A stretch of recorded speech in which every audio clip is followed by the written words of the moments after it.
থামলে কেন? বাজাও না। তোমার বাঁশির সুর শুনলে আমি যে ঘরে থাকতে পারি না পিয়াস। বাঁশি না আমারও টানে, বুঝছো? ছোটবেলায় বাঁশির জন্য কত মাই খেয়েছি আব্বার হাতে, তারপরে কিন্তু বাঁশি বাজানো ছাড়িনি।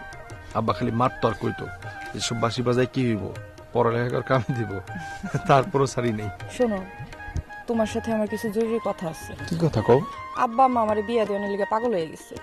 ওই যে ইমান আলী ঘটক আছে না, উনি আমার বিয়ার প্রস্তাব আনছে। পোলা নাকি পুলিশের বড় অফিসার। আর আব্বা আম্মা এই কথা শুই না আমারে তো বিয়া দেওয়ার লিগে একদম পাগল করে ফেলাইছে। আমার কিছুই ভাল লাগতেছে না। শোনো, তুমি একটা কিছু করো আর আমরা বিয়া করে ফেলাই।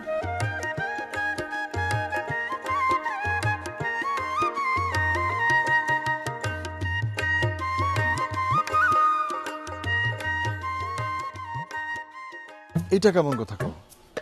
আমি তো এখন নিজের পায়ে দাঁড়াইতে পারলাম না।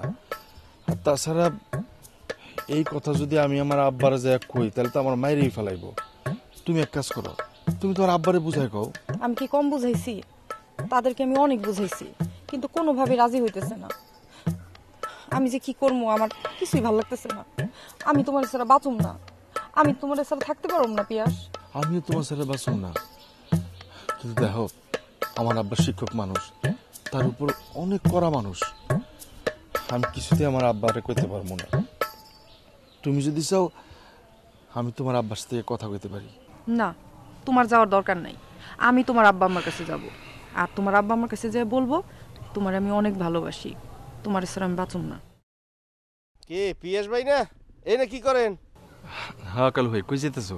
না আমি যাইতে লেছিলাম ওদিকে, আপনার দেখে আইলাম।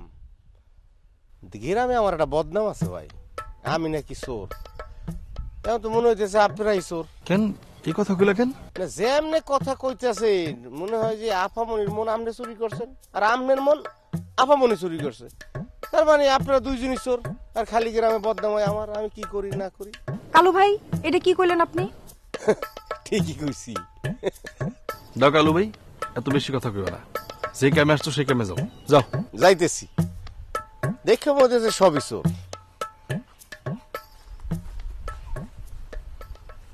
চুরি করে সবাই, কেউ মন চুরি করে, কেউ মাল চুরি করে। যত নন্দঘোষ কালুর দোষ। কালু নাম করা, মন চোরের কোনো নাম নাই।